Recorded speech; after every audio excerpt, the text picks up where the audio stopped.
OEB TV, uma realização da Ordem dos Economistas do Brasil. Colega economista, prezada telespectadora, prezado telespectador, é um prazer estar com vocês mais uma vez aqui na TV da Ordem dos Economistas do Brasil. E hoje tenho o prazer, tenho a honra de conversar com meu querido economista, meu querido amigo, o professor Arthur Barrionuevo Filho. Arthur, é um prazer estar contigo aqui na TV da Ordem dos Economistas do Brasil. Manolo, muito obrigado pelo convite. Eu é que agradeço. É uma oportunidade para se conversar sobre um tema muito relevante para o país, como é o 5G. Verdade. Mas antes de entrarmos no 5G, eu vou falar do teu currículo brevemente, porque você tem um extenso currículo, um espetacular currículo que você foi construindo ao longo dos anos. Você é professor da Fundação Getúlio Vargas em São Paulo, ministra cursos na área de administração e direito, na parte de economia, né? Foi conselheiro do CADE, você foi presidente da FINEP, da financiadora de projetos especiais, foi secretário de Desenvolvimento Tecnológico do Ministério da Ciência e Tecnologia, e hoje além de todas esse excelente currículo, você ainda é consultor econômico. Mas o tema, Arthur, é extremamente relevante e queria começar desde o comecinho para explicar para o nosso telespectador, para a nossa telespectadora, o que vem a ser exatamente essa 5G, essa tecnologia 5G. Porque hoje todo mundo está com um celular na mão, está utilizando o celular para todos os serviços bancários, para delivery, para compras, para tudo isso aí. E temos uma condição ainda maior, melhor, né? Que seria esse 5G, que o leilão acabou de ser realizado. E, segundo o próprio governo, com bastante êxito. Fala um pouco, então, Arthur, sobre o que vem a ser o 5G e, pouco a pouco, vamos falando desse leilão. Bom, Manolo, como você bem lembrou, hoje todo mundo tem um celular na mão. Não é todo mundo não, porque realmente as pessoas muito pobres ainda não têm, e mesmo quando tem, eles têm planos que limitam o uso, né? Porque a quantidade de dados é relativamente pequena, né? Basta ver o que aconteceu agora na pandemia com pessoas, alunos que não conseguiam ter aula à distância por causa disso. Mas a grande maioria da população brasileira tem um celular. Bom, isso começou, essa grande difusão do celular em 2002, com uma tecnologia que chamava ainda 2G, que era já digital e que era uma tecnologia que basicamente servia para falar, né? Então as pessoas falavam no celular, né? Por isso que era telefonia celular, né? Hoje nós estamos numa época já de comunicações, né? Em geral, onde o fundamental é a transferência de dados. Tá? Daí todas essas possibilidades que a gente tem, né, de fazer pagamentos, de entrar na internet e de resolver uma série de problemas, tudo a partir do nosso celular. O celular é o aparato mais importante para a população brasileira para entrar na internet. Tá? Bom, o que tem de diferente o 5G? Bom, o 2G, 3G, 4G, 5G agora, uma das características principais que mostra a diferença entre elas é a velocidade. Tá? Então, o 5G vai ser mais que 10 vezes mais rápido que o 4G. Tá? Isso significa que algumas das funcionalidades que a gente já tem hoje vão funcionar muito melhor. Tá? Por exemplo, vídeos, né? Vídeos de maior qualidade, né? Além do mais, tem uma outra coisa que é extremamente importante, que é o seguinte, a velocidade de resposta. É o seguinte, quando a gente entra na internet e entra num site, existe uma forma de medir a velocidade com que o site responde para você, você recebe essa resposta. Isso é medido em milésimos de segundo. Tá? Por que isso é tão importante? Bom, vamos pensar numa aplicação que se fala muito, ainda não se tornou realidade, mas que é muito importante, é um automóvel autônomo, sem motorista. Tá? Para que um automóvel autônomo possa funcionar e sair atropelando as pessoas, né? Quem está dirigindo à distância, tá? Tem que ter uma rapidez muito grande de mudar o que o automóvel está fazendo. Tá? Algumas dezenas de vezes mais rápido do que o 4G. Então, ele vai permitir, né, esse controle de equipamentos à distância. Né? Aí eu acho que entram, vamos dizer, os ganhos. Né? Eu vou separar em dois grupos. Do lado empresarial, seja da indústria, seja dos serviços, e mesmo da agricultura, que também vai utilizar, e o lado das pessoas comuns, nós, né, que utilizamos o celular para essas funções que nós já falamos aqui. Do lado da indústria, né, é muito importante, por quê? Porque você vai poder controlar equipamentos, um processo produtivo, tudo à distância. Tá? Coisa que o 4G hoje ainda não permite. Né? Então, como é o caso do automóvel. Né? Então, todos os equipamentos poderão ser controlados à distância. Existe um problema aqui que a indústria brasileira, como ela não investiu muito nas últimas décadas, né? Ela tem equipamentos já mais antigos, então vai ser necessária uma renovação, tá? Para que esses equipamentos sejam compatíveis com o 5G. Né? No mundo isso vai acontecer. Por quê? Porque os países mais envolvidos, que têm equipamentos mais modernos, etc., isso rapidamente eles vão conseguir ligar o processo produtivo à internet. Bom, em serviços é a mesma coisa, quer dizer, as pessoas têm... em serviço a gente usa muito computador, usa o telefone celular, usa smartphone, etc., e tudo isso vai poder ser coordenado também de maneira mais fácil. Né? Então, todas essas vantagens que hoje a gente já tem de fazer compra à distância, etc., né? Com toda essa velocidade muito mais rápida de interação, tudo isso vai se tornar mais fácil. Tá? Então, ver um vídeo vai se tornar muito mais fácil também. Né? Por exemplo, estou comprando alguma coisa, eu quero saber como é que é essa coisa, esse aparelho, por exemplo, que eu estou comprando. Né? Eu vou ter um vídeo de alta definição que vai me permitir observar melhor o tipo de transação que eu vou fazer. Né? Então, ganha o comércio e ganham as pessoas. Como as pessoas ganham? Tá? Elas ganham com o fato de que muita gente aqui no Brasil não tem internet fixa em casa, hoje até maior. Tá? Então, pessoas que hoje têm dificuldade de acessar a internet, etc., porque a conexão não é tão boa, porque ela é lenta, etc., né? Isso tudo, esse tipo de problema tende a se reduzir. Né? E tem muita coisa que a gente não sabe. Né? É sempre assim, quando a tecnologia aparece, né, com o tempo, os usuários vão inventando, né, maneiras de utilizar aquela tecnologia, e de tal forma que coisas que eram absolutamente impensadas se tornam o principal ganho da tecnologia. O próprio smartphone foi isso, quer dizer, o aparelho celular era algo para falar, para mandar SMS no máximo, tá? E se tornou o que a gente vê hoje. É verdade. Bom, eu fico imaginando a seguinte situação. Arthur, eu faço vídeos e coloco no YouTube. Sim. E faço a gravação e mando diretamente para o YouTube. Quando eu quero passar, por exemplo, para o WhatsApp, ele me bloqueia, ele me dá 10 minutos no máximo. Aí para frente ele não me dá mais informação. Não me permite ter mais informação. Às vezes temos arquivos muito grandes aos padrões de hoje, né? Arquivos Sim. muito grandes que não conseguem ser carregados. Pelo que você está falando, a revolução do 5G será facilitar todo esse envio de dados, a elaboração de vídeos, e aí a indústria do streaming aí, enfim, vai ser algo fantástico, né, que vamos ter ao longo dos próximos anos.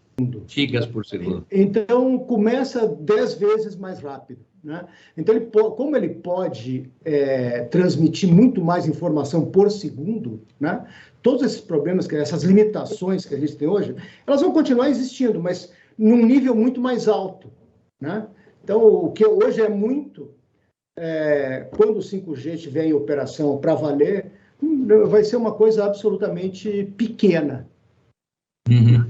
Então, todo esse problema que você tem não vai ter, ninguém mais vai ter esse problema no YouTube. É claro, vai existir alguma limitação, mas vai haver a possibilidade de se ter arquivos muito maiores do que se tem hoje.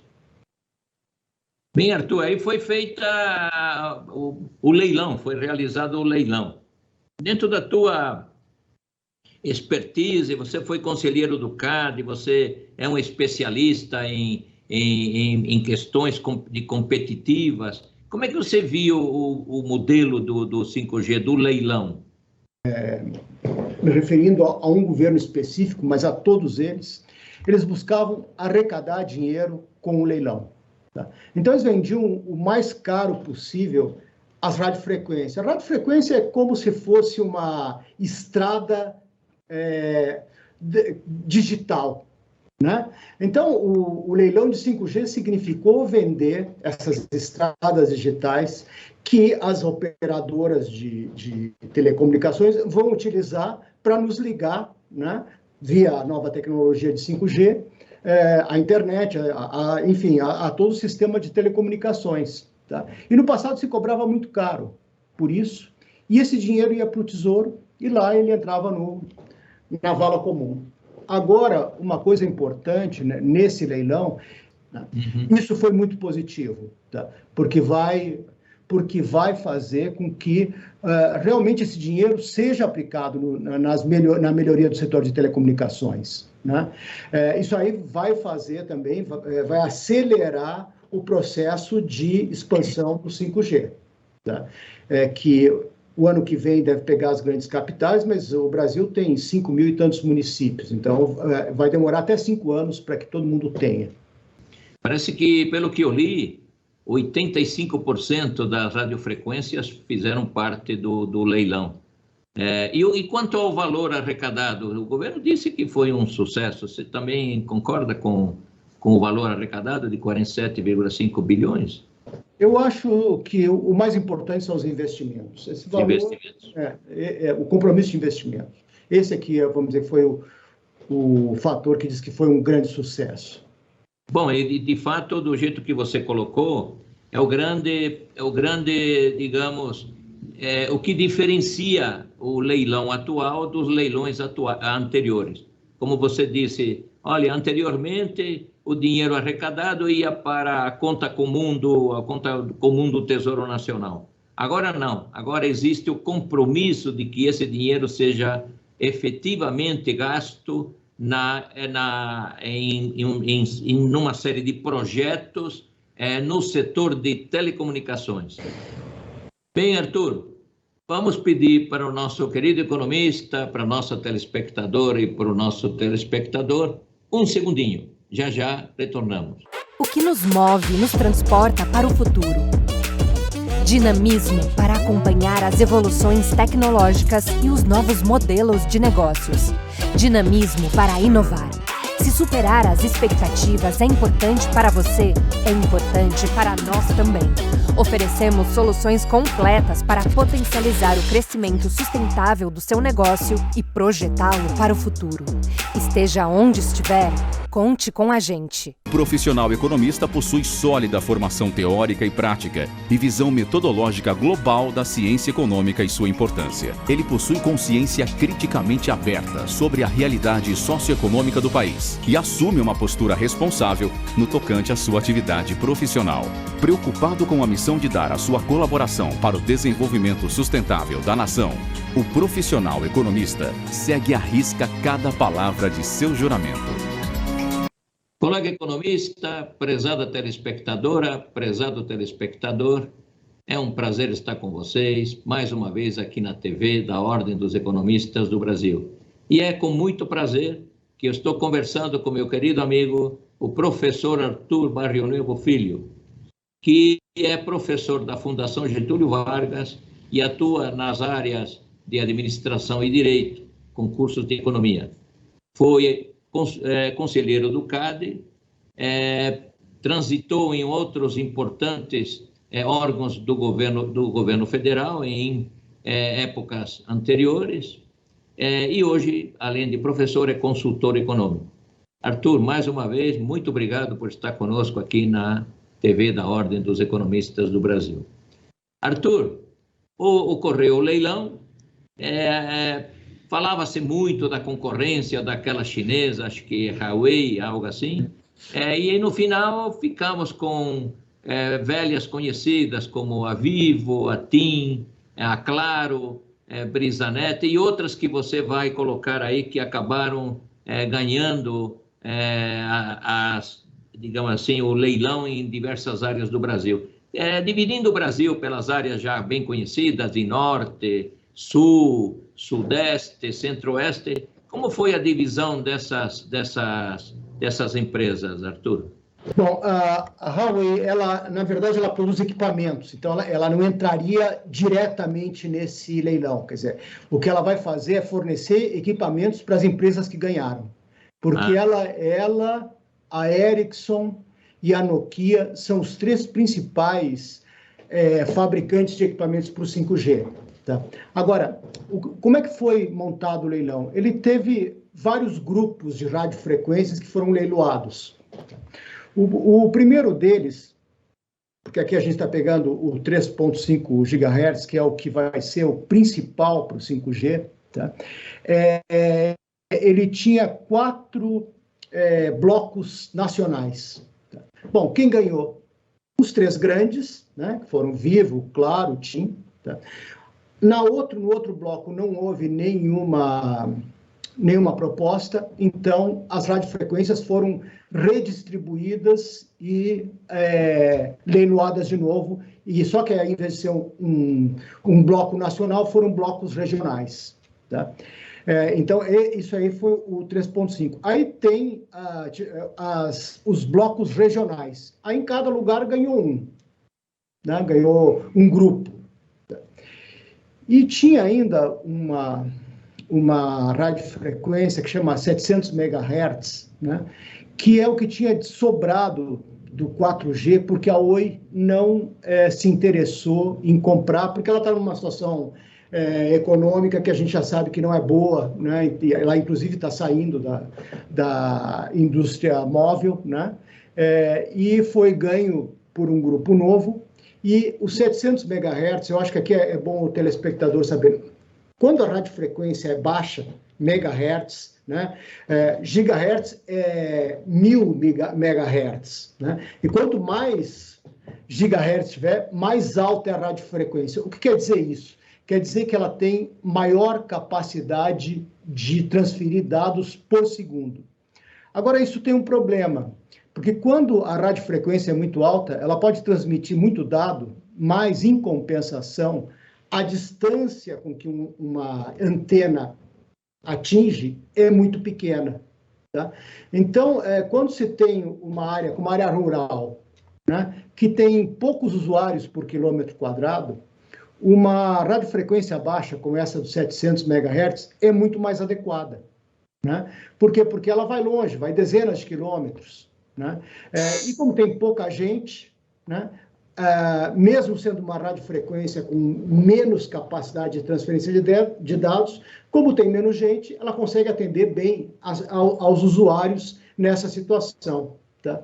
Então, o 700 MHz ele é muito bom para ser usado na agricultura, por exemplo, ou nas estradas. Né? E tem uma nova entrante, uma empresa que vai fazer isso. Tá? Primeiro com 4G, vai usar parte dessa frequência com 4G, depois com 5G.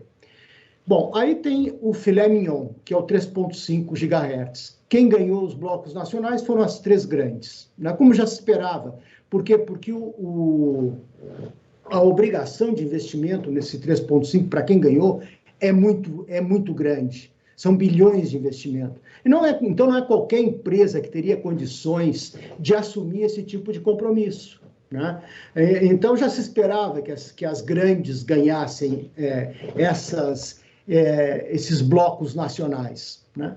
E depois aí teve alguma surpresa. Isso foi positivo também nesse leilão, que houve esses blocos regionais, que são menores, então eles têm menos obrigação de investimento em termos de reais gastos, né?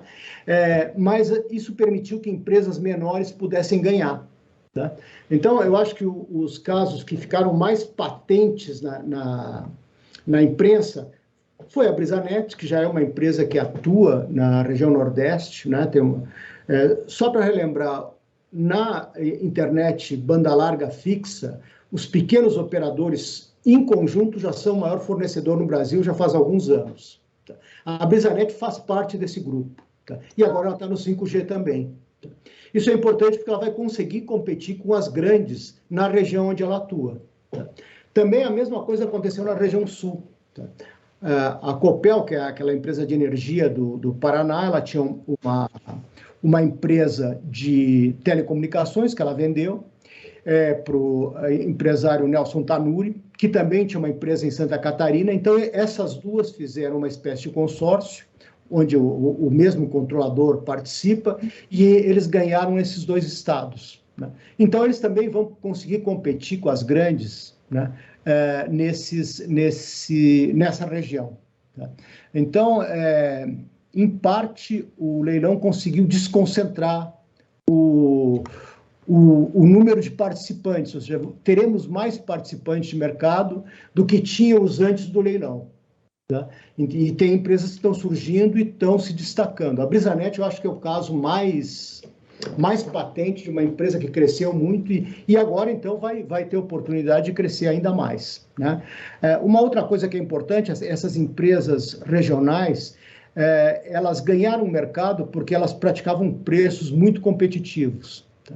E se a gente pegar as regiões pobres do Brasil, como é o caso da região Nordeste, é importante ter empresas com esse tipo de característica. Né? E a Brisanet é uma delas. Né?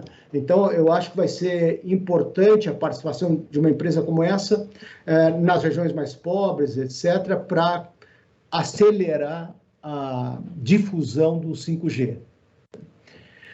Bom, então, é um mercado mais competitivo, com mais investimento. Agora, eu acho que tem mais uma coisa, só para terminar a discussão desse tema, que é importante. As novas tecnologias, elas demoram um tempo para se difundirem pela sociedade. É só pensar no 2G, no 3G, 4G, agora o 5G. Por quê? Porque no início ela é cara. Os aparelhos celulares vão ser caros no início. Elas vão estar basicamente nas grandes capitais, que é onde existe uma densidade populacional importante, então as empresas conseguem recuperar o seu investimento mais rapidamente, né? Porque com o mesmo investimento você consegue ter uma demanda grande de usuários, né?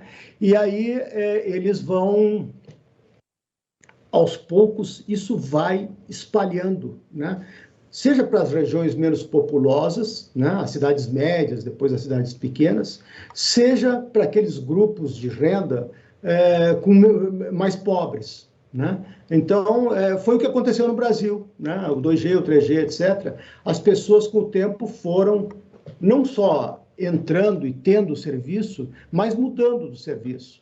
Né? Quer dizer, as pessoas começaram com o 2G, passaram para o 3G, agora a tecnologia predominante no Brasil é o 4G já, e será o 5G nesse prazo de 5 anos aí, que é o que o leilão programou para que haja uma grande cobertura pelo Brasil inteiro.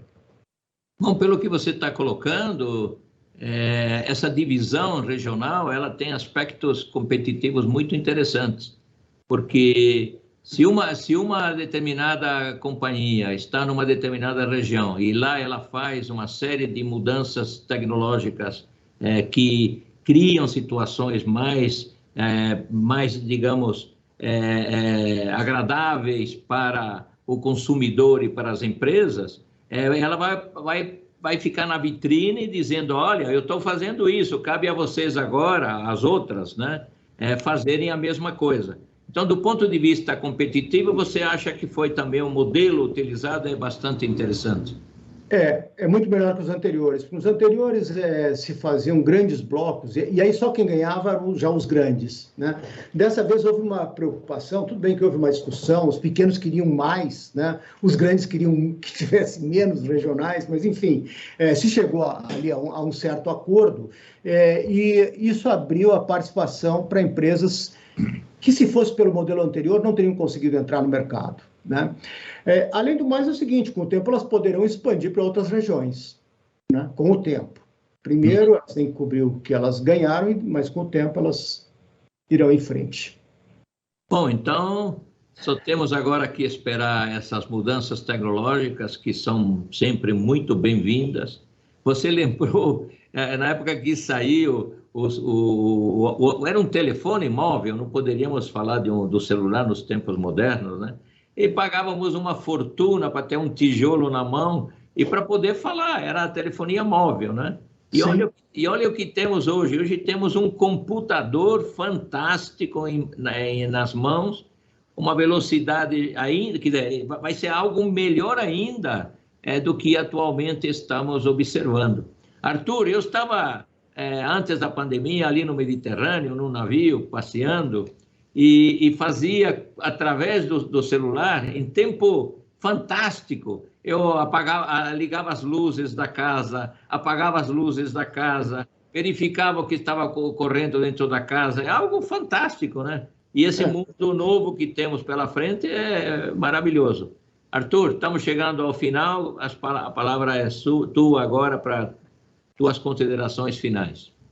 Bom, eu gostaria de agradecer a Ordem dos Economistas na figura do Manolo, né? Se me permite usar o...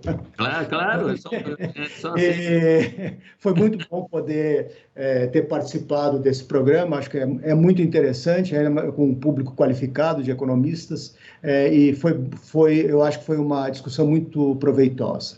Agradeço o convite. Bom, nós aqui... E eu, em particular, fico honrado em ter conversado contigo.